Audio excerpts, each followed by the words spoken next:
Hello everyone, আমি Tanima daily লাইফে তোমাদের সবাইকে স্বাগত। আশা করি যে যেখান থেকে আমার ভিডিও দেখছো সবাই খুব ভালো আছো। আর এই যে দেখো, আজকে আমাদের হাঁড়ি লক্ষ্মী পুজো আছে, তো সেই জন্য ভোর ভোর উঠে সমস্ত আশেপাশে কাজ সারা হয়ে গেছে। এখানে বাসন ধোয়া হয়ে গেছে আর ঠাকুর এবার পাতবো। তো তার আগে রান্নাঘরের কিছু কাজ একটু এগিয়ে রাখছি। এই যে দেখো, চা হয়ে গেছে, এখানে ছেলে স্কুল যাবে, ছেলের ভাতও রেডি। তো এরপর আমি কি করছি না, চাটা আমি করে ফ্লাক্সে রেখে দিলাম, কেন কি আমি পুজোর জোগাড় করতে যাব, কখন চা খাবে না খাবে সবাই নিয়ে নেবে যে যার কাপে করে। আর এই যে বিস্কিট দিয়ে দিয়েছি, কাপও রাখা আছে। তো তারপর কি করলাম না, জামা কাপড়গুলো সব কাচা হয়ে গেছে। তো আগে বলি জামা কাপড়গুলো মেলে দিয়ে আসি, যেহেতু রোদ উঠেছে।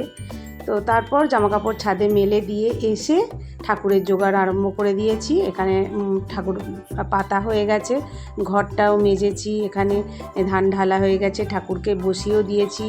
আর এই যে দেখো, শাঁখা পলাটা পরিয়ে দিচ্ছি। আজকে করছি ভাদ্র মাসের লক্ষ্মী পুজো। তো এই পুজোতে আমাদের তাল দিয়ে পুজো দিতে হয়। তো যাদের যাদের এরকম নিয়ম আছে তারা প্রত্যেকেই এরকম তাল দিয়ে পুজো দেয়। তো একটু কাঁচা তাল রেখে দিয়েছি, আর একটু আমি আগের দিনকে তালের ফুরুলিটা করে রেখেছিলাম, সেটা দিয়েই আজকে দেখো নৈবেদ্য সাজিয়েছি। এখানে ঠাকুরমশাই চলে এসেছেন, পুজো করছেন। আর ওইখানে হাঁড়িটা আবার ওপরে তুলে রেখেছি। আর এখানে এই যে দেখো, আরতিটাও প্রায় কমপ্লিট। এবার আমরা পুষ্পাঞ্জলি দেব। আমার শ্বশুর শাশুড়ি মা ওপরে মানে চেয়ারে বসে আছে, নিচে বসতে পারেন না। আর এই যে এই কাকু প্রত্যেকবারই পুজো করতে আসেন।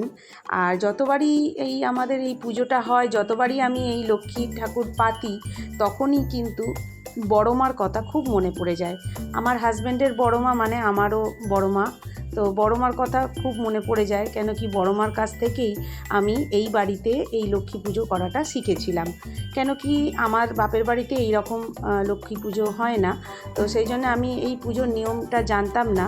তো আমি আমার হাজব্যান্ডের যে বড় মা মানে আমার বড় মার কাছ থেকে এইটা আমি শিখেছিলাম, এই পুজোটা শিখেছি।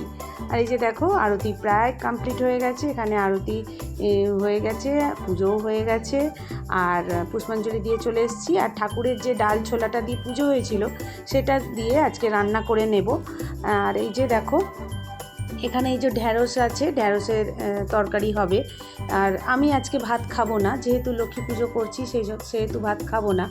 আর বাড়ির সবার জন্য করব নিরামিষ রান্নাবান্না। তো সেই নিরামিষ রান্নাবান্না করব। আর এই যে দেখো, অনেকটা আলু এরকম টুকরো করে আর সেদ্ধ করে নিয়েছি। তো সেটাকে দেখো, এই যে দেখো, ছোলা আলু দিয়ে একটা তরকারি বানাবো। আর একটা একটু সেদ্ধ আলু নিয়ে ঢ্যাঁড়সের ঝালের জন্য রাখছি। আর একটু সেদ্ধ আলু রেখে দেবো, বিকেলবেলা একটু চানা মতো করব শসা টমেটো এইসব দিয়ে। এই যে দেখো, একটু সেদ্ধ আলু এখানে ঢ্যাঁড়সের ঝাল করব বলে ওখানে দিয়ে দিলাম, দিয়ে আলুটা হচ্ছে এই ঢ্যাঁড়সের সঙ্গে ভালো করে একটু ভাজা ভাজা করে নিচ্ছি। তো যেহেতু মানে পুজো হচ্ছিল, তো সেহেতু না অনেকটা দেরি হয়ে গেছে রান্না করতে আসতে। আর এদিকে ছেলেকেও আনতে যেতে হবে, সেটাও টাইমের মধ্যে আমাকে করতে হবে। তো সেহেতু আমি কি করেছি, এরকম আলুটাকে বেশি করে সেদ্ধ করে নিয়েছি। আর সেদ্ধ করে এক একটা তরকারির জন্য এক এক রকম করে ভাগ করে তুলে নিয়েছি। তো আমি মাঝে মধ্যে এরকম রান্নায় ফাঁকিবাজি দিই, যখন আর কি এরকম লেট হয়ে যাওয়ার বিষয় থাকে। তো এই যে দেখো, এই বাকি আলুটা রেখে দিলাম।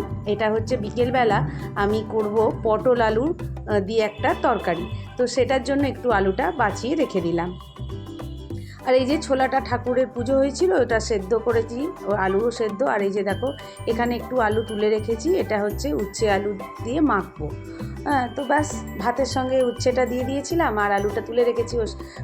হচ্ছে উচ্ছেটা নিয়ে ওখান থেকে এই আলু সেদ্ধের সঙ্গে একটু মেখে নেব। আর এদিকে দেখো, ঝটপট করে বিকেলের তরকারির জন্য দুদিকেই রান্না বসিয়ে দিয়েছি। এই যে পটল আলুর তরকারি করব বিকেলের জন্য, তো সেই জন্য পটলটাকে একটু ভেজে নিচ্ছি। আর এখানে হচ্ছে টমেটোটা দিয়েছি, এবার আদা বাটাটা দিয়ে একটু নেড়ে নিয়ে হচ্ছে ছোলা আর আলু দিয়ে হচ্ছে ঘুগনি মতো করব, নিরামিষ ঘুগনি মতো। ওটাই আমি দুপুরবেলা খেয়ে নেব। আর এই ছোলা আলু দিয়ে ঘুগনি করা এটা আমি দেখেছিলাম না, নেপালে বেড়াতে গিয়েছিলাম আগের বছর, তো ওখানে দেখেছিলাম যে ছোলা আলু দিয়ে না ঘুগনি করেছে আর খেতে বেশ ভালো লেগেছিল। তো আমার ছেলের না খুব ভালো লেগেছে। আর এদিকে দেখো আমার ইউটিউবের যে কাজকর্ম সেগুলোও চলছে 3টে ফোনে, আর এদিকে আমি রান্না করছি। আর তারই মধ্যে দেখছি সময় হয়ে গেছে, আমার শ্বশুরমশাই বলছে এবার খেতে দাও, তো খেতে দেবো। তো সেই জন্য দুদিকে রান্নাটা চলছে, এখানে আঁচটা কমিয়ে দিয়েছি।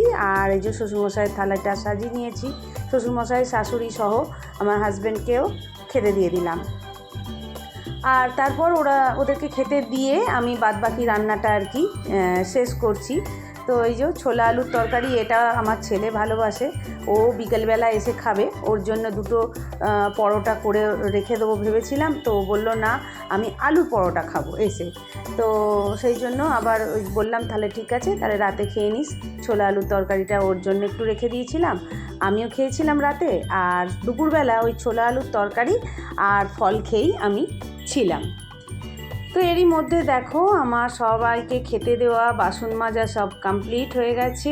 আর এই যে ছোলা আলুর তরকারি একটু বাটি করে নিয়েছি, এটাই হচ্ছে আজকে খেয়ে নেব। আর বাসনপত্র সব মাজা হয়ে গেছে, তোমাদেরকে দেখিয়ে দিলাম। আর এরপরে চলে গিয়েছিলাম ছেলেকে স্কুল থেকে আনতে, আর খুব তাড়াহুড়োর মধ্যে ছিলাম, তো তবুও আর কি ভিডিও করতে ছাড়িনি, দেখেছো? ভিডিও করছিলাম একটু, যে আজকে ছেলেকে স্কুলে আনতে যাচ্ছি, তো একটুখানি ভিডিও করি, তো ওই জন্য একটুখানি ভিডিও করেছিলাম। তো এই যে বিকেলবেলা চলে এসেছি। এবার বিকেলবেলা হচ্ছে ছেলে বলল আলুর পরোটা খাবো, তো একটু আলুর পরোটা ওর জন্য বানিয়ে দিলাম। আর তারপরে কিন্তু আমার ঠাকুরের বাসনপত্রগুলো ছিল, ওগুলো মাজা বাকি ছিল, ওগুলোকে মাজতে লেগে গিয়েছিলাম। তো এটাই ছিল আজকের সারাদিনের মোটামুটি কর্মকাণ্ড, তোমাদের সঙ্গে শেয়ার করলাম। তো আজকে আসবো আর একটা নতুন ভিডিওর সঙ্গে। আমার নতুন বন্ধুদেরকে অবশ্যই বলবো সাবস্ক্রাইব করে আমার পাশে থাকার জন্য।